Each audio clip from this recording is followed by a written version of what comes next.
Unfortunately, we're here because of disturbing data that have emerged out of California, which Jim is going to tell us about. It's very ironic that we should be here discussing a disease called SSPE, or subacute sclerosing panencephalitis. This is what was thought to be a very rare complication of measles, and it was seen for the most part back in the pre-vaccine era. It's a universally fatal complication. And now I say it's ironic to be here because measles was eliminated from the United States in the year 2000. And just last month, September of this year, the region of the Americas was certified as being measles-free. Now, it may be a little bit hard to understand this. Doesn't mean there aren't cases of measles. It just means that there's not enough sustained transmission to say that the disease is any longer endemic in the Americas. And you know from the measles outbreak in Disneyland a couple years ago that all it takes is an importation of an active case or a contagious case that happens to land in a susceptible population, and then you have an outbreak of disease. So what's very unfortunate is that many of the children who have gotten measles in the United States and in California in particular have been kids who could have been protected by vaccination but were intentionally not vaccinated. So measles, you know, is a respiratory illness, fever, rash, conjunctivitis, cough. Most kids do okay and survive. 1 in 500 kids die. 1 in 1,000 get an acute form of encephalitis. And in the pre-vaccine era, this SSPE, which is a long-term complication of measles, it comes on years after you've had measles, and it's due to a persistent infection with a mutated form of the virus. It was thought to occur as rarely as 1 in 100,000 cases of measles. It was much more common in children who got measles when they were very young. Something about getting the virus when you're an infant predisposes you to this SSPE. So what Dr. Cherry is going to present to us are some data from California that suggests not only is SSPE still here and still being diagnosed, but it actually may be much more common than we thought it was. So Jim, I'll give the mic over to you. Okay, well you said a lot of what I was going to say. So,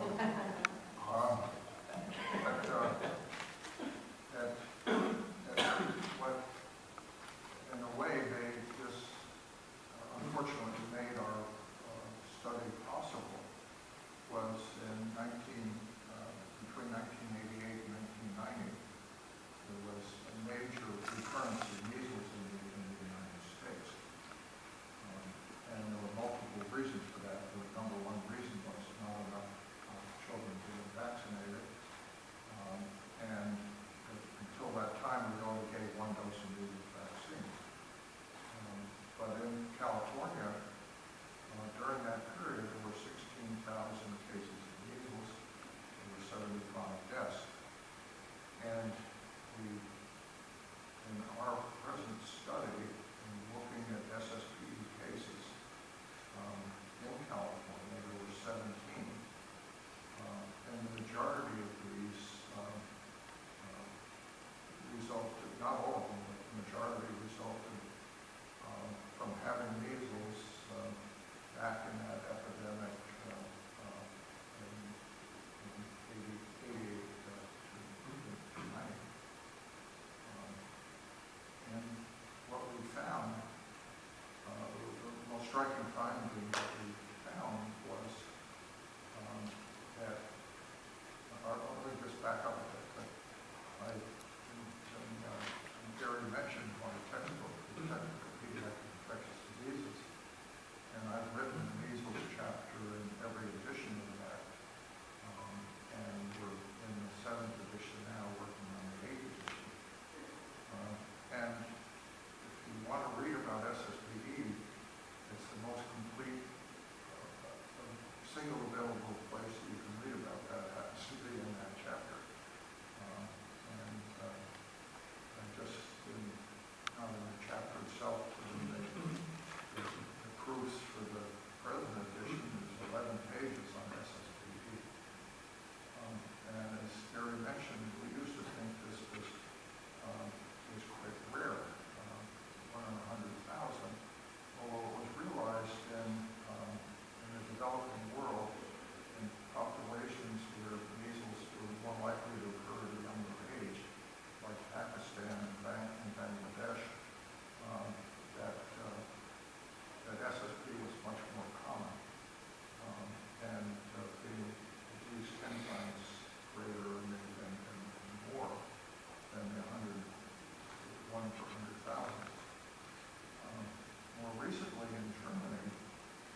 what's the risk today of getting measles?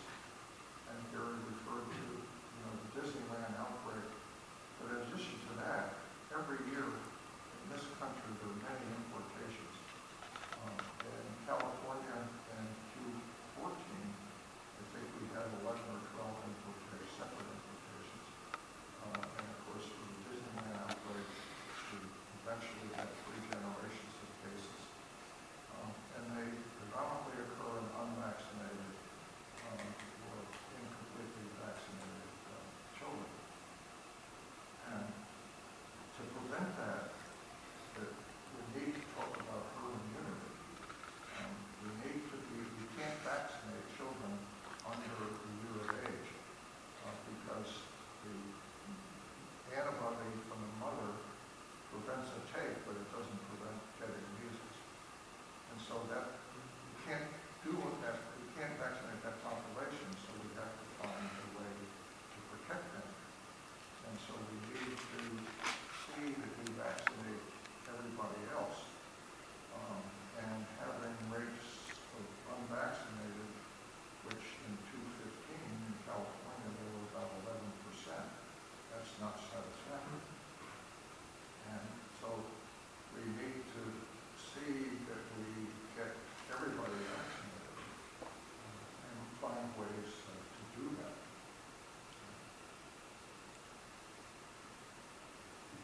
And to create herd immunity, because you need to protect people by herd immunity who can't be vaccinated. So, if I could just take off on one aspect of this, many of these, the measles are spread because of under-vaccinated or unvaccinated children. Many of them are intentionally unvaccinated. The parents who have not had those children vaccinated are trying in their minds to do the right thing. In their mind, it's the right thing to protect them from what they perceive as the untoward effects of the measles vaccination. But unfortunately, I think they're really misinformed about this, and that the real thing, the right thing to do to protect your child is to protect them from getting the measles by vaccinating them, and ultimately protect them from having a horrible complication like this.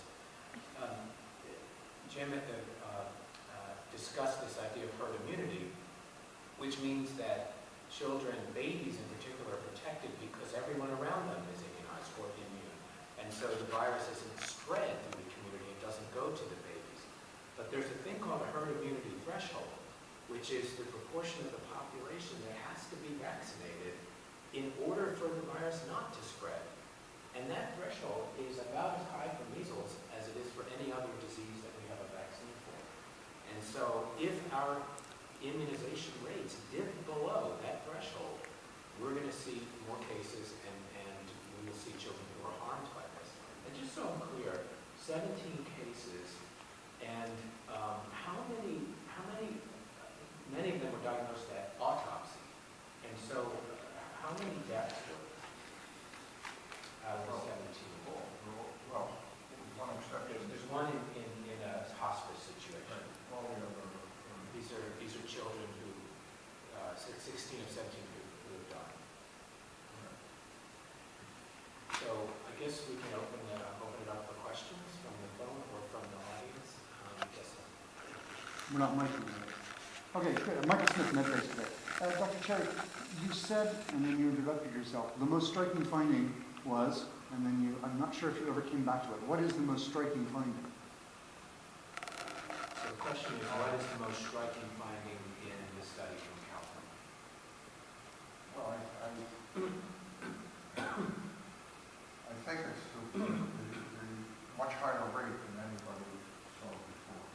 The 1 in 600 is it's 2 times what